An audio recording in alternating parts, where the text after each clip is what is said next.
আন্তর্জাতিক ক্রিকেটে সাকিবের বোলিং নিষিদ্ধ। ত্রুটিপূর্ণ বোলিং অ্যাকশনের কারণে ইংল্যান্ড ক্রিকেট বোর্ড ইসিবি আয়োজিত কোনো প্রতিযোগিতায় বোলিং করতে পারবেন না সাকিব আল হাসান।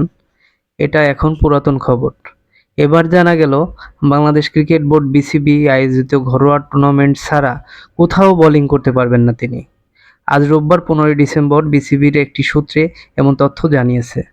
ওই সূত্রটি আরও জানিয়েছে, আইসিসি স্বীকৃত কেন্দ্রে আবার বোলিং অ্যাকশন পরীক্ষা দিতে হবে সাকিবকে। যদি তিনি সেই পরীক্ষায় উত্তীর্ণ হয়ে যান, তাহলে সব জায়গায় আবার বোলিং শুরু করতে পারবেন। এই মুহূর্তে সাকিব শুধু বিসিবির অধীনে ঘরোয়া টুর্নামেন্ট ছাড়া আর কোথাও বোলিং করতে পারবেন না।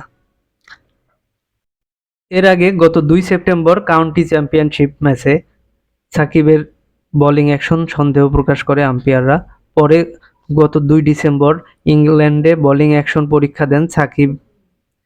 এরপর 10 ডিসেম্বর সেই পরীক্ষার ফলাফল হাতে পেয়েছে ইসিবি। সেই বোলিং পরীক্ষায়ও পাশ করতে পারেনি সাকিব। এরপরই আসে ইসিবির প্রতিযোগিতায় বোলিং নিষিদ্ধ হওয়ার খবর।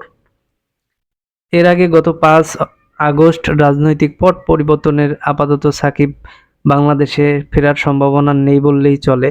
ফলে আপাতত বিসিবির কোনো ঘরোয়া টুর্নামেন্টও খেলার সম্ভাবনা নেই সাকিবের।